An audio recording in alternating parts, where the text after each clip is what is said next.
is NBC Palm Springs.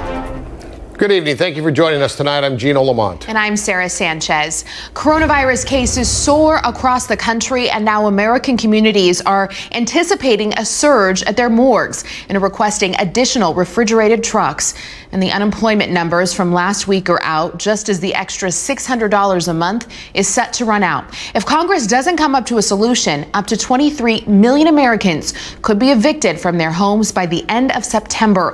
We'll have more on those top stories in just a moment. But first, a team of military doctors steps down in Rancho Mirage. They're at Eisenhower Medical Center, there to help with the surge of COVID-19 patients. Our Kitty Alvarado has been tracking the story from the very beginning. She brings us the latest from Eisenhower Medical Center tonight. Kitty. That's right, Sarah. There's been a big buzz around here ever since they got word the 60th Air Wing Medical Group was on their way to help relieve them from the onslaught of COVID patients. Well, now the group is here. They're getting the lay of the land, and they'll be treating patients by Saturday. We're among the counties hardest hit across the entire country that is getting that surge and requesting additional staffing help. They're saying, yay, they are very happy. Staff at Eisenhower Health is cheering the arrival of the 60th Air Wing Medical Group on Thursday from Travis Air Force Base to help with a surge of COVID patients. Dr. Alan Williamson, Chief Operating Officer, says the group of 21 made up of doctors, physicians, assistants, nurses, and respiratory therapists will be assigned to the COVID isolation units. They're really getting right into the trenches, helping us with the patients that are really needing the most attention right now and have been putting the most strain on our staff because of the highly physical and emotional nature of taking care of these very ill patients. The hospital is at 100% capacity of staffed beds in ICU and 80% in the rest, and they're not alone in needing help. Some of the 17 hospitals in the county are relying on traveling nurses. Others are calling on the county for help. There is one other hospital that requested staffing and has received that staffing from the state, and there are 4 other hospitals in the county of Riverside that currently have resource requests. To grow hospital capacity, you need staff. And if the surge continues, this will be tougher to find. It's every hospital in every county across the state and pretty much every state that is now starting to compete with all of these resources. So staff here is grateful to the county, state, and the 60th Air Wing Medical Group that answered their call for help. Staff member after staff member, really walked right up to them, right up to us and said, thank you so much for coming. We're so happy to see you arrive. It is a great relief to know that there is help from outside, that there is support outside of our valley when we really need it. And they will be here for 30 days, and that hopefully will be enough time for the staff to catch their breath and also for the surge to get turned around and go in the other direction. Otherwise, if this trend continues, the hospital will have to make another request and also get creative to make more room in their hospital for the surge. Reporting live from Rancho Mirage, Kitty Alvarado, NBC Palm Springs. All right, thank you, Kitty. Another 1.3 million Americans filed first-time jobless claims last week. Weekly first-time unemployment applications hit their peak the last week of March. But since then, those applications have been on the decline for more than 3 months. But unemployment is still high. And with extra unemployment benefits set to expire in 2 weeks, lawmakers on both sides of the aisle are now negotiating the next coronavirus relief bill. Mitch McConnell wants more liability protections for businesses and doesn't want to go over $1 trillion. The proposal the House unveiled in May was $3 trillion. A bonus that actually made it more attractive for many people to stay home rather than go back to work. Why would you give the big tax breaks to the high end and begrudge working families $600? To get the bill through, the House of Representatives might have to delay or skip its August recess.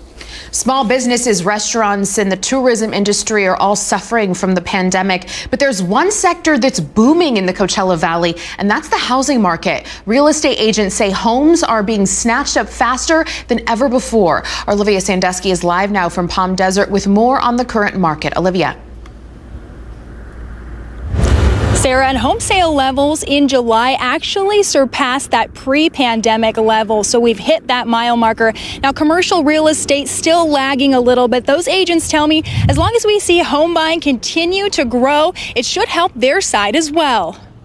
The pandemic has taken a toll on the local economy, but real estate agents say the housing market is on solid ground. I mean, from my perspective, we're doing phenomenal out here. We're seeing, we'll call it a flight out of high density, urban areas. A recent study by Zillow finds Riverside County's average sale price in May was 3.8% higher than this time last year, and they expect those prices to increase over the coming months. It's still not what I would term a seller's market, but it's a much more level playing field. Buyers can still have some pull, but we are seeing things on the days on the market, much less time than ever before. One reason behind the trend is the limited amount of homes available in the Coachella Valley. Real estate agents also point to low interest rates, with the current rate on a 30-year fixed mortgage dropping below 3% for the first time in history. Another possible explanation, first-time buyers. And while the residential market is on the rise, commercial real estate faces its own challenges. A lot of deals that were in escrow just canceled. People were just really unsure of what was going to happen in the market. And, there's still a little bit of trepidation there because, restaurants are opening and retail stores are opening and closing, left and right. But Gilbert says a healthy housing market could bring other opportunity for commercial sales. With the boom in the residential and more people coming to Palm Springs, maybe we'll see, some excitement, but there's still that question of what's going to happen with tourism and whether or not these businesses are going to be able to sustain in the future. And nationally, we saw house prices grow about 5% in April, just about 4% in May. But experts say you can expect that number to continue to grow in the coming months as well. Reporting live in Palm Desert, Olivia Sandusky, NBC Palm Springs.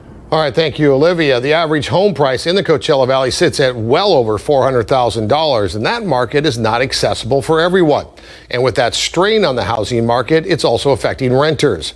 Rent is now out of reach for many people, especially those earning minimum wage or, frankly, being furloughed from their jobs. Our Nico Payne in studio tonight. He spoke with local leaders about what needs to be done to find affordable housing for those on the other end of the spectrum. Nico.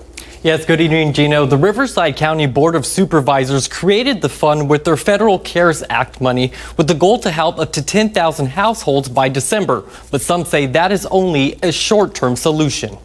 Struggling renters will have a chance for more relief. Riverside County has set up a $33 million relief fund to help people who are struggling to pay rent. That follows June's $3.7 million relief fund. A few hundreds of thousands of households in Riverside County have filed for unemployment as a result of COVID-19. Local leaders stress this crisis is not unique to Coachella Valley. And before coronavirus, 2 out of 3 renters in the Coachella Valley were housing cost burdened, meaning that they were spending more than a third of their income on rent.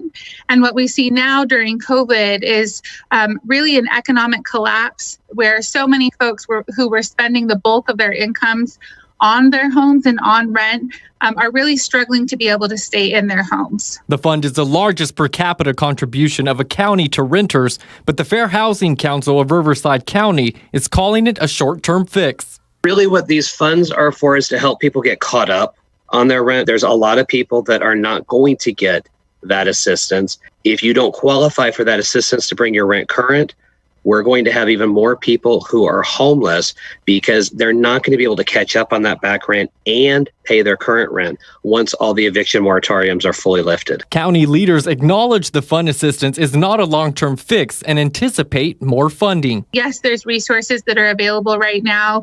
Are they going to solve all the problems that we face? Absolutely not.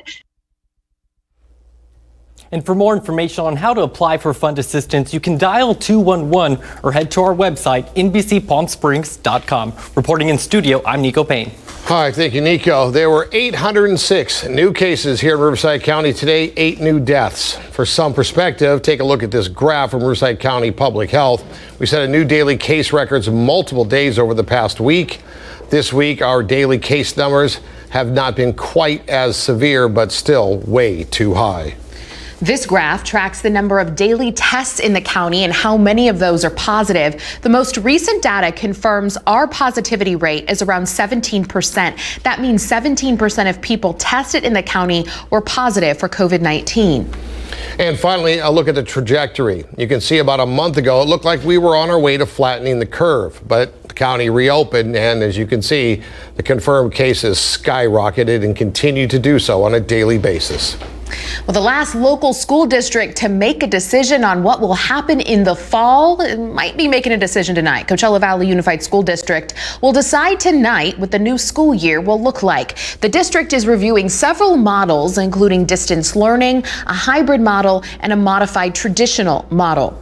Yeah, but depending on their decision, the district's plans may be thrown out the window anyway by tomorrow, when Governor Newsom is set to make an announcement on whether or not schools in the state can reopen for in-person instruction in the fall.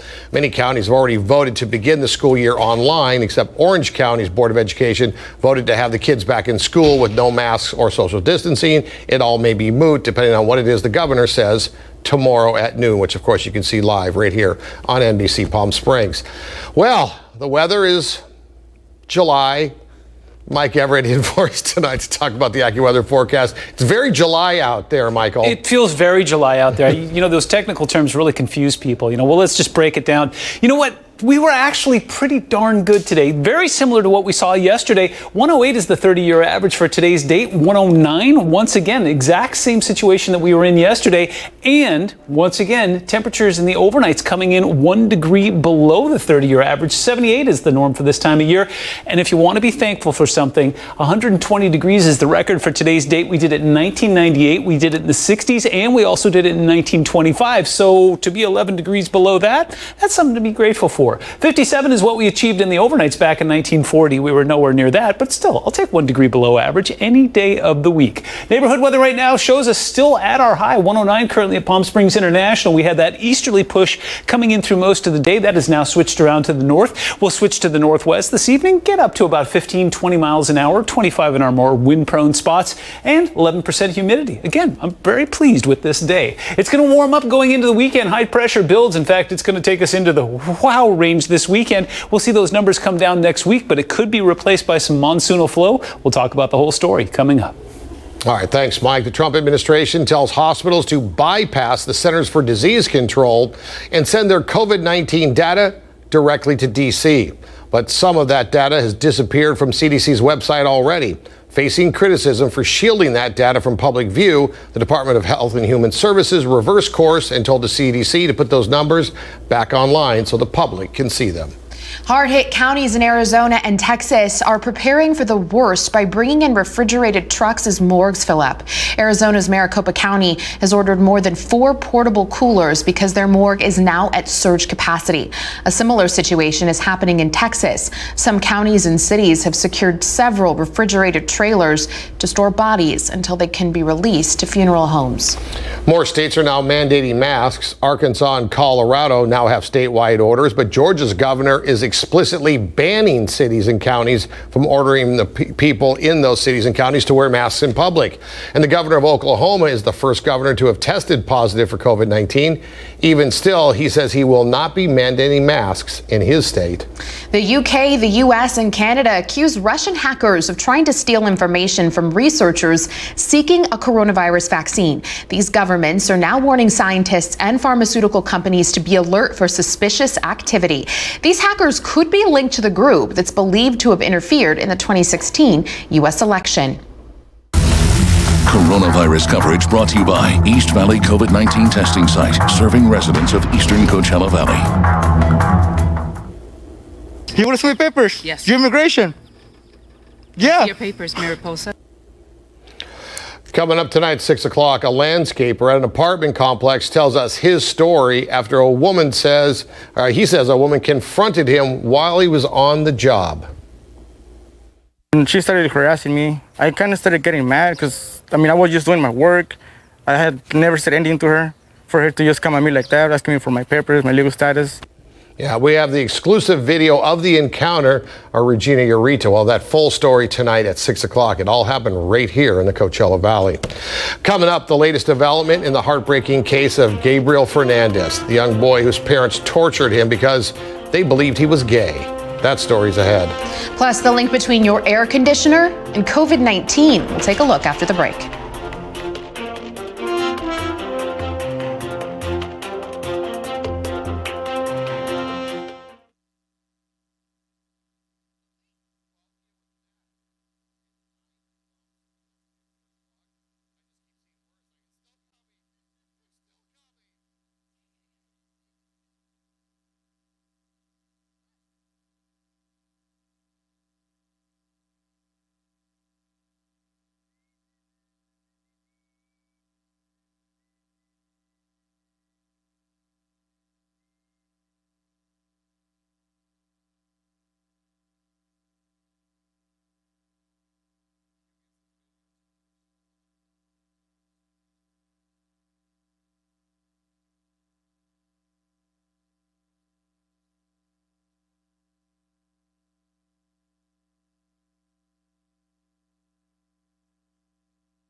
4 social workers charged in connection to the death of an 8-year-old boy in Palmdale are now off the hook.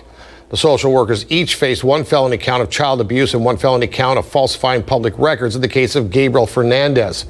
The boy's mother and her boyfriend were convicted for murdering him in 2013. The couple tortured the boy for months before his death. Prosecutors say the parents thought he was gay. Gabriel's case was open with the Department of Child and Family Services for more than 6 months before he was killed. Although building ventilation hasn't gotten a lot of attention during this pandemic, it could pose some problems. Studies from the University of Maryland reveal some air conditioners spread viruses, while others do not. Those small window air conditioners may drive up your electric bill, but researchers claim they're safer. Central units, especially those big ones that cool entire grocery stores, can be problematic. Air conditioning system that has a lot of fresh air, or it's cleaned through a very efficient filters, would be safe for you. Research found UV lights can kill viruses, but a suggestion has been an update to the AC system to force air through filters. But these upgrades are expensive. Experts suggest choosing outdoor over indoor options when possible. That's kind of the thing, right? Head outside. Chief Meteorologist Mike Everett has a look at our forecast. If we do head outside, Mike. Air conditioners are going to come in real handy this weekend. We're tracking high pressure building across Southern California that's going to take those numbers up, but nothing to the extent that we saw last weekend. Details when we come back.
Welcome back. Another gorgeous live look. This one, an interesting one, very similar to what we saw yesterday. In fact, we've been seeing a lot of this through the month of July. Big difference in temperature between the ocean temperatures that have been running in the upper 50s and lower 60s and that air temperature that's been running in the 70s, 80s, and of course here into the 100s. As soon as it gets through the mouth of the pass there and hits this dry, arid air mass, has no choice, can't go anywhere. It's stuck there. It's got nothing to do but evaporate up into that beautiful blue sky. That's exactly what it's doing today. Both of those, your Agua Caliente casino cams, doing the job. Taking a look at the monsoonal moisture. We've been using the M word for the last couple of days. We will be using that more as we go over the next few. Now, The great news here is it looks like it will continue to stay very politely in Arizona, New Mexico, and into parts of Colorado. Gusty winds, dry lightning, of course, creates fire risks, especially up in the mountains near Flagstaff there. Local flash flooding and dust storms, that is not going to be a problem for us. But the high that is pushing all of that looks like it could be shifting a little bit further towards the west next weekend. Again, we're talking Thursday at the earliest, so it's not really anything that's on our immediate radar, but we will be keeping a very close eye on that. 'Tis the season. Let me show you what it looks like as you put it into Futurecast. The center of the high right over top of Texas. Remember, flow around a high always goes clockwise, so it pulls that moisture up from the Gulf, especially into New Mexico and even into Colorado. They'll get those afternoon thunderstorms that'll really fire, especially as they go out into the eastern plains. Watches and warnings aplenty across the country right now. We've got some heat warnings that run literally from Wyoming all the way through into the deep south there. We've got some thunderstorm warnings up towards New York and some heat advisories there. Red flag warnings through many spots in the Intermountain West and some gusty winds up and down the west coast. Temperatures across North America look a little something like this. Low to mid 80s up towards Toronto and New York. Muggy and 89 in Nashville and in Miami. 99 in Texas. Phoenix, very similar to us, but a couple degrees cooler. And then some 60s and 70s up and down the west coast. 95 tomorrow in Denver. Meanwhile, again, 109 today, that's 1 degree above average and 1 degree below average in the overnights. We will take that. It will warm up this weekend. I'll show you those numbers in a moment. Currently 103 in Desert Hot Springs, 108 in Coachella. Still our hot spot remains the airport, 110 currently there. 93 in the Yucca Valley and some upper 70s in Big Bear. 87 in Idlewild. We got those winds to switch around to the north. They'll get around to the northwest. And as I mentioned earlier, about 20, 25 miles an hour max. It gives us some ventilation. Should be a very pleasant evening. And once again, quick cooling. Low 90s by 11 o'clock tonight. We get into the mid 80s by 2 a.m. Sets us up for some more mid 70s on Friday morning. And we'll warm up about a degree or two warmer than we were today. Look for 110 to be the popular number from Palm Springs through Indio, 102 in Joshua Tree, and 80 up towards Big Bear. Your Comfort Air 7-day forecast shows a warm weekend ahead, but again, about 7 degrees cooler than it was last weekend. We'll see that back off as we go towards next week, but we could be tracking some monsoonal moisture starting on Thursday.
Researchers at Georgia Tech have come up with a way for you to gauge your risk of being exposed to COVID-19. It's on an interactive map that calculates your chance of coming in contact with someone positive with the virus. It's called the COVID-19 Event Risk Model. You'll zoom in on the state, find the specific county, choose the number of people you expect to be around, and it will calculate your coronavirus risk. That easy. We'll be right back after this.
All right, if you missed any of the show today, or there are stories you'd like to rewatch, or you'd like to see some of our archive stories, just point your phone at this QR code. A bar will come up, and then you just click on the bar. Now, I'm told you scan this, you don't click on it, so don't push on your TV screen, because that's what I thought you did. Turns out, no, you just point your phone at it, a bar will come up, and it'll take you to all of our social media websites. You can see any or part of this show or any others over the past several weeks. Hope to see you back here at 6 o'clock with more local news, sports, and weather. See you then.